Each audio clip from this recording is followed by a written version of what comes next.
Bom, eu nasci em São Paulo, mas com 1 ano eu já fui para Piracicaba, né? Meu pai era operário em São Paulo e ele teve... o progresso dele meio que levou ele para Piracicaba, né? Que de operário ele conseguiu chegar até ser o patrão da própria empresa numa filial em Piracicaba. Então eu fui para Piracicaba com 1 ano, muito cedo, e morei lá durante 16, né? Então eu posso dizer que eu sou mais piracicabana do que de São Paulo, justamente por isso, né? Acho que foi o lugar onde mais me educou, assim, né? Foi o interior. E aí pintou a oportunidade de eu viajar para a Alemanha, com 17 anos, né? E não toquei muito lá, mas acho que lá foi onde despertou um pouco meu patriotismo musical, assim, né? Eu comecei a curtir muita coisa brasileira, talvez pela saudade de casa e tal. E quando eu voltei, direto que eu voltei para o Brasil, eu já passei na faculdade de publicidade. Então, e o meu curso ia começar só depois de 6 meses, assim. Então eu estava no Brasil com uma faculdade já garantida e com 6 meses, assim, para viajar dentro do Brasil, né? E foi onde eu conheci Itaúnas, no norte do Espírito Santo, que eu acredito que foi o grande start, assim, da minha carreira dentro do forró, né? Era uma vila de pescadores, né? Super bonito, assim, de dia era incrível, tal. E à noite não tinha nada para fazer, a única coisa que tinha era um botequinho que tocava forró, assim, de fita cassete mesmo, não tinha... E a galera ficava dançando, né, porque não tinha outra coisa para fazer, ficava dançando junto, aprendendo, muita gente não sabia e tal. E aí que eu comecei a ter o primeiro contato, assim, com o forró, né. E aí quando eu voltei para São Paulo, de Itaúnas, eu já tinha alguns amigos que eu fiz lá, né, que também estavam respirando forró, curtindo forró. Então, o que aconteceu? A gente teve a ideia assim, pô, vamos começar a se reunir e fazer eventos de forró aqui em São Paulo. E como ninguém entendia de música, assim, o que mais entendia de música era eu ficava no som, né? Aí meio que eu virei o DJ de forró, assim. Eu botava a música pra galera curtir, que também, né, não era grande coisa, né? DJ de forró, você aperta o play e deixa tocar, né? Então eu escolhia umas músicas bem longas para dar tempo de eu ir dançar e voltar ainda para trocar de música, entendeu? Paralelo a isso, teve uma coisa que me acompanhou desde moleque, desde lá de Piracicaba, que era escrever, né? O meu barato mesmo era escrever, sempre foi, né? Quando eu comecei a fazer esses trabalhos de forró, eu automaticamente comecei a escrever shots, baiões, né? Comecei a escrever no ritmo do forró, assim, sem me tocar, né? Foi super natural. E aí quando eu escrevi Asas, eu ainda não tinha banda, mas daí pintou um festival de música no Mackenzie. Falei, vou me inscrever e botar essa música que eu fiz, vamos ver se rola, né? E me inscrevi. Aí eu descobri na hora da inscrição que era um festival de banda, né? E eu não tinha banda, daí eu falei, cara, mas eu não vou ir embora, né? Pô, aí eu fingi pro cara que eu tinha uma banda, né? Eu falei, pô, tem uma banda. É mesmo? Qual que é o nome? Fala Mansa o nome, né? Que eu falei assim, vai ser engraçado quando chamar aí só eu, né?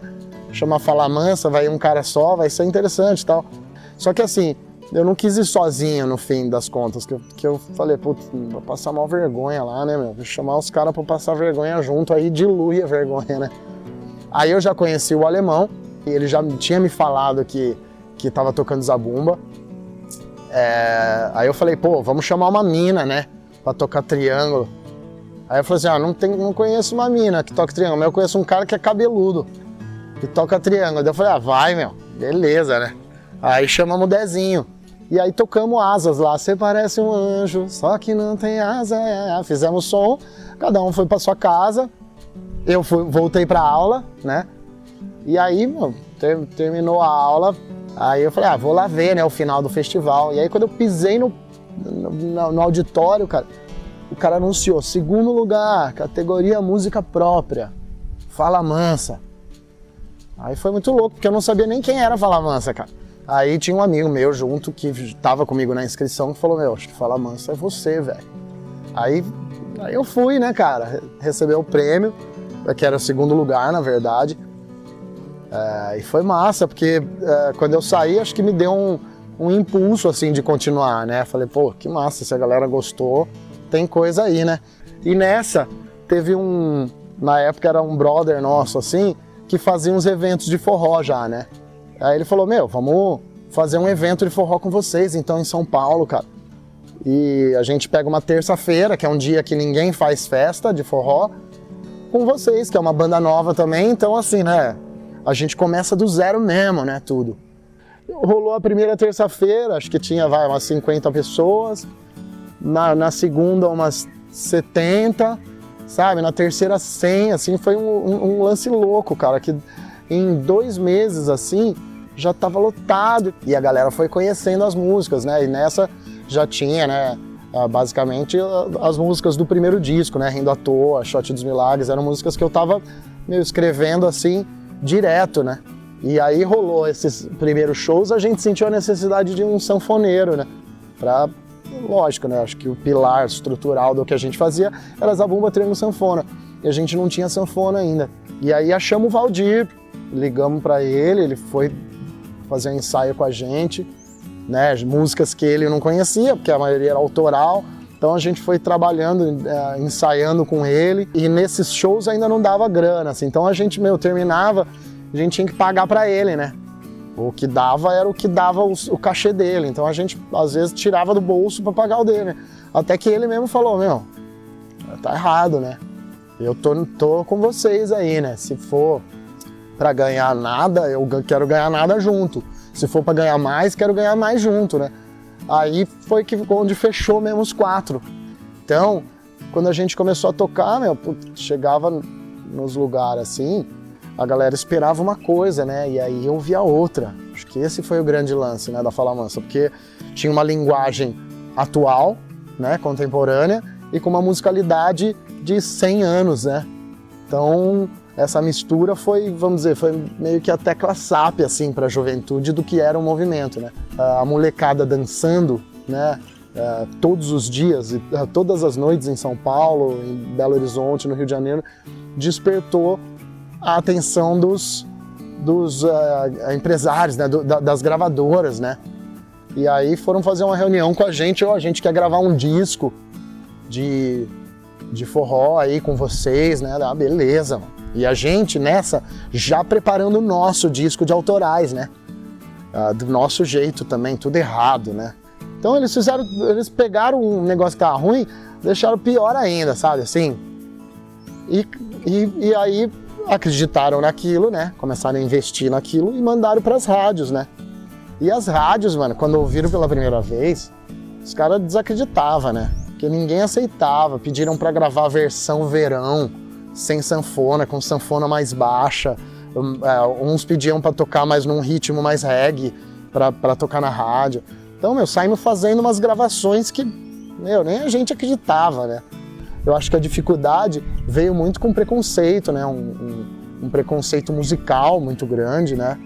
Mas depois, cara, as casas de show sempre bombadas, né? E a gente já lançou esse disco. Quando a gente lançou esse disco no mercado, tinha uns 4 discos da Fala Mansa no camelô, sendo que nenhum era nosso. Eles gravavam o show e faziam um CDzinho. Então não tinha nem a capa, né? Não tinha foto nossa nem nada. Então começou a bombar esses CDzinhos. Aí a gravadora falou, peraí, né? A gente tem que pegar esses caras antes que eles percebam que pode andar sozinho, né? Aí a gente conseguiu o primeiro contrato com a gravadora, com o Deixa Entrar. E aí fizemos o Deixa Entrar, o Essa é Pra Vocês, que foi o segundo disco da banda, que tem Shot da Alegria, que foi, né, teoricamente o nosso terceiro sucesso aí na escala de Rindo à Toa, Shot dos Milagres e Shot da Alegria. O que pra gente, eu diria que foi aquela assinatura de que não seria um disco só, né? Porque, nossa, quando veio o Shot da Alegria e bombou na rádio, uma música de um segundo disco, já deu aquela aliviada, né? Puta, não vai ser uma banda de um disco, de um trabalho só, né? E aí o Simples Mortais, que foi o terceiro disco, ele veio, é um dos discos que eu mais gosto, assim, e talvez o menos comercial da banda, porque já veio carregado de intenção própria, assim, né? Não do que estava acontecendo no momento, mas do que a gente vivia no momento e respirava.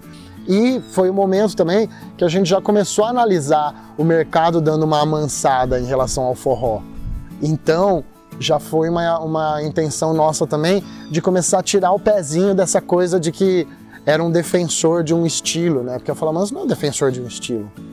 A Fala Mansa era um defensor da palavra do bem. Coincidentemente foi com forró. Então, assim, uma feliz coincidência, né? E é claro, tem gente, quem ligava só pro movimento e tal, vai parando de curtir. Foi mais um momento de escolha da banda, né? Nessa época rolou o MTV ao vivo com a Fala Mansa, que talvez tenha sido o maior furo de bloqueio musical da história do nosso país, né, cara? E a partir daí os discos que vieram meio que buscando isso, né? Teve Um Dia Perfeito, que já foi um disco mais leve, assim, porque a gente tinha vindo de Simples Mortais, que era um disco mais pensante, né? Então veio Um Dia Perfeito, que é um disco mais leve. Depois, quando deu 10 anos de banda, a gente já começou a entender a Fala Mansa mais como uma banda de mensagem. Então já vieram projetos ambientais dentro do trabalho, né? Com os 10 anos de Fala Mansa, imagina uma banda de forró, de moleque, com 10 anos bombando, fazer músicas chamada Lixo no Lixo, usar o cenário todo com garrafa PET, era um negócio que, meu... Então, isso foi criando pra gente uma cara, né, muito forte, que aí com os discos que vieram, né, a gente fez o disco do Luiz Gonzaga, veio o centenário de Luiz Gonzaga, que foi um trabalho, pra mim, um dos mais bonitos, assim, que a gente tem, cara. E aí veio o Amigo Velho, que voltou com a essência da Fala Mansa, assim, do que a gente falava, das palavras em si. E foi o disco que deu Grammy, né, cara? Que aí é como se alguém falasse, velho, vai nessa aí, cara. Vai nessa aí que tá certo, né? Isso foi em 2014. Daí depois de Amigo Velho veio o Lá da Alma, que aí o Lá da Alma veio como aquele disco, então a gente pode ser isso mesmo. A gente pode ser o que a gente sempre quis, então vamos lá, Lá da Alma, que é um disco, cara, que ele é muito mensagem, assim, ele é mensagem do começo ao fim, né? Então a Fala Mansa passou a ser uma banda de autoajuda quase, né? Nesse processo todo.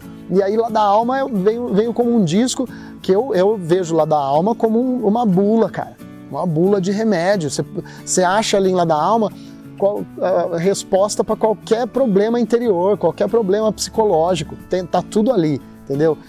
E isso, claro, fazendo um disco desse, você começa daí a receber a resposta de quem realmente te compreendeu, né? E tá te compreendendo. E isso começou a criar, para Fala Mansa, um novo nicho, uma nova tribo de seguidores, né? De fãs.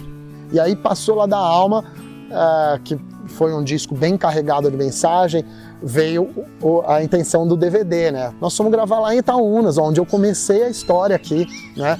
DVD, vamos pegar só música que a galera conheça, que todo mundo cante do início ao fim, e aí criamos um DVD. Que aí, cara, eu acho que quando você completa 20 anos, acabou, mano.